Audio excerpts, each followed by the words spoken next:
Ciao a tutti, homebrewers e appassionati. Riprendo da dove eravamo rimasti nell'ultimo video, quello della Belgian Single. Se ricordate, avevo conservato i fondi di lievito di questa birra per usarli nella cotta concatenata della triple di cui vi parlerò oggi. La cotta concatenata è la tecnica che prevede il riutilizzo dei fondi di lievito di un batch che ha appena finito la fermentazione per poter condurre una nuova fermentazione, simile o spesso più esigente. Se non avete ancora visto il video della prima parte, vi consiglio di andarla a recuperare e vi lascio anche il link sotto in descrizione.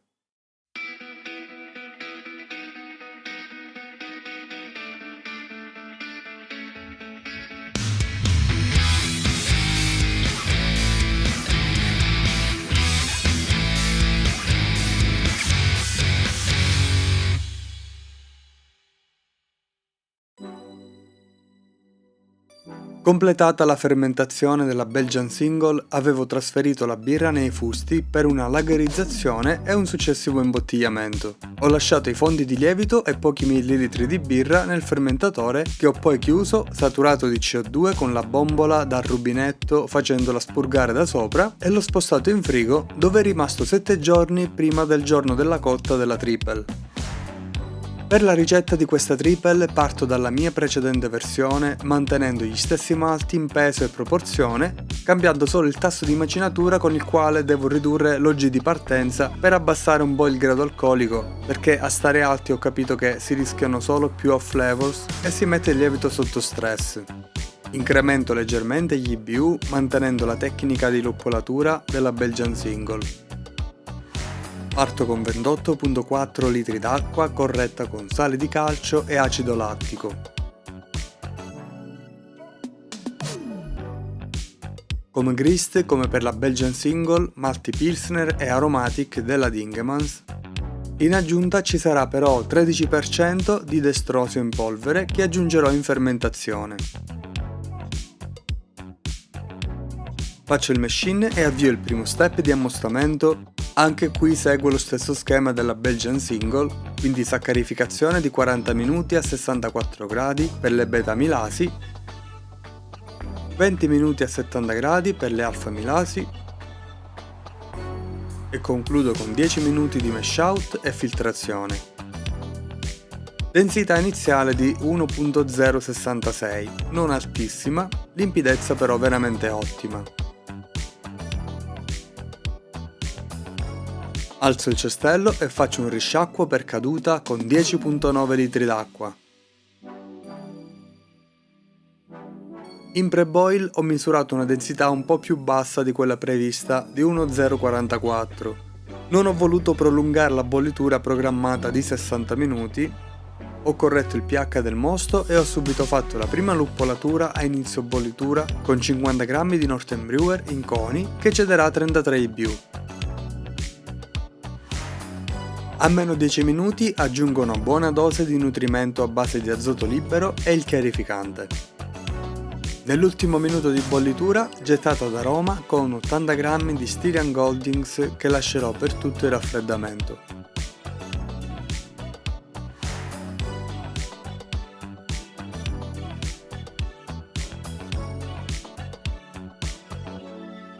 Completato il raffreddamento, dove con questa temperatura non sono sceso sotto i 25 gradi, preparo il fermentatore con i lieviti nel fondo.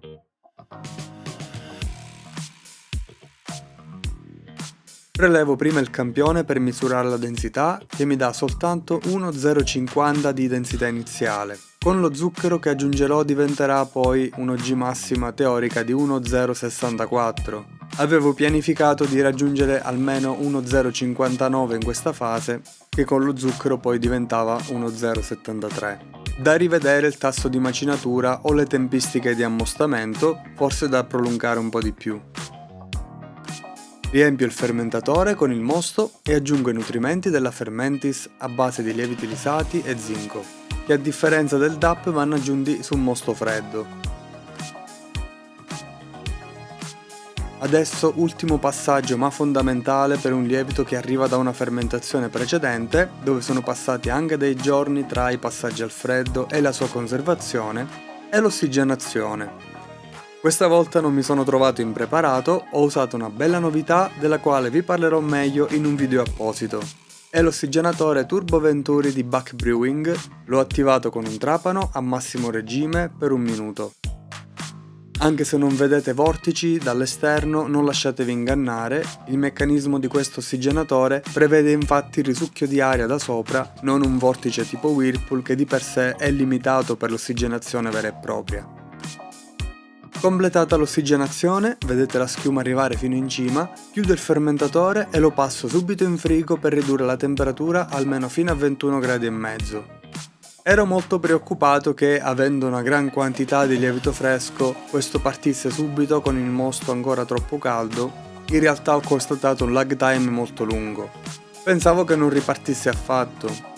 Dopo 24 ore inizio a vedere una lieve attività del gorgogliatore, che diventa poi più intensa al secondo giorno. Pensando che fosse già al suo picco, non mi sono preoccupato più di seguire il fermentatore e al terzo giorno trovo una bella sorpresa. Tappo del fermentatore saltato e crema di lievito fuoriuscita da ogni parte fino al pavimento fuori dal frigorifero. Non mi spiego davvero questa partenza considerando che ho solo 23 litri di mosto AOG di 1,050, cioè quella di una normale birra, ho ripulito e sanificato il coperchio e il blow off e ho richiuso. Al quarto giorno ho riaperto per aggiungere lo zucchero in forma di destrosio monoidrato, lo stesso che uso per il priming, 1 kg in totale che corrisponde al 13%. Lo aggiungo così com'è senza scioglierlo, passaggio che dopo diverse esperienze considero superfluo.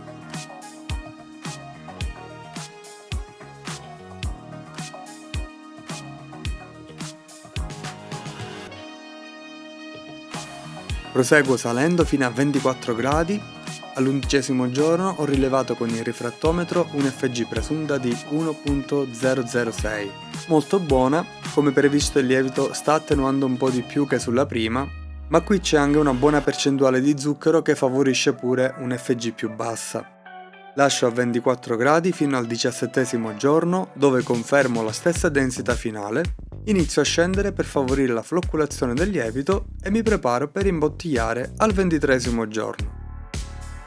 Ho fatto un priming in bottiglia con acqua, destrosio e lievito F2 con obiettivo di carbonare a 3 volumi di CO2 per litro. Apro il fermentatore, per fortuna non ci sono pellicole o segni sospetti in superficie, essendo un lievito che ha fatto uno starter, una fermentazione e una riattivazione con una seconda fermentazione, più l'imprevisto del fermentatore che è rimasto aperto, avevo qualche preoccupazione di contaminazioni con l'ambiente. Riempio le bottiglie con sifone asta, le tappo e le metto a rifermentare per 5 giorni a temperatura ambiente, che al momento sfiora i 27 gradi. Poi verificherò subito la carbonazione e le passerò in frigorifero. Densità finale raggiunta rilevata dal densimetro di 1.007, davvero ottima. Pur partendo da un OG più da double che da triple, da calcoli dovrei arrivare con la rifermentazione ad 8.2%, che rientra nel range delle triple. Come flavor la birra non si presenta male in questo momento, ma per un bell'assaggio dobbiamo aspettare che sia completa.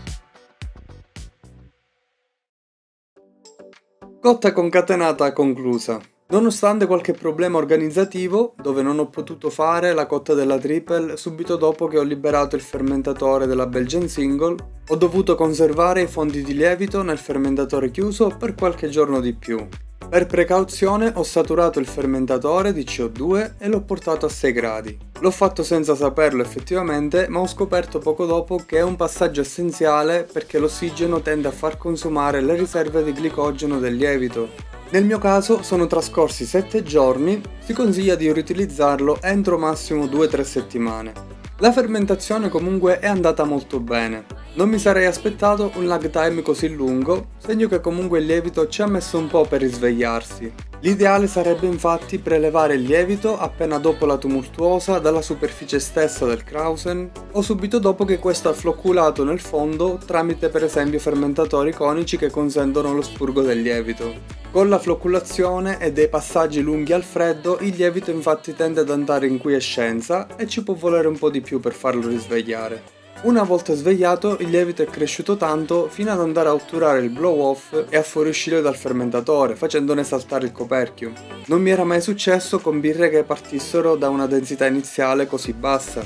Solitamente me lo aspetto su batch con volumi e densità più importanti. Se volete approfondire l'argomento del riutilizzo del lievito e delle cotte concatenate, scrivetelo sotto nei commenti e possibilmente mi metto al lavoro per un prossimo video sull'argomento. Alla fine è stata un'esperienza interessante e penso che si possa facilmente riprodurre in futuro.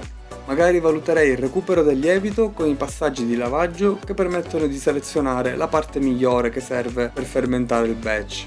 Se non ci sono imprevisti, comunque tornerò a parlarvi di questa birra quando sarà pronta per un bel assaggio approfondito. Se avete dubbi o domande su quanto visto, sulla birra o sulla cotta concatenata, scrivetemi qui sotto nei commenti. Se il video vi è piaciuto, lasciate un like e dei punti hype che potete lasciare gratuitamente nell'arco di 7 giorni, fino a 3 volte. Se siete nuovi e non l'avete ancora fatto, iscrivetevi al canale e attivate le notifiche. Vi ringrazio e ci vediamo al prossimo video.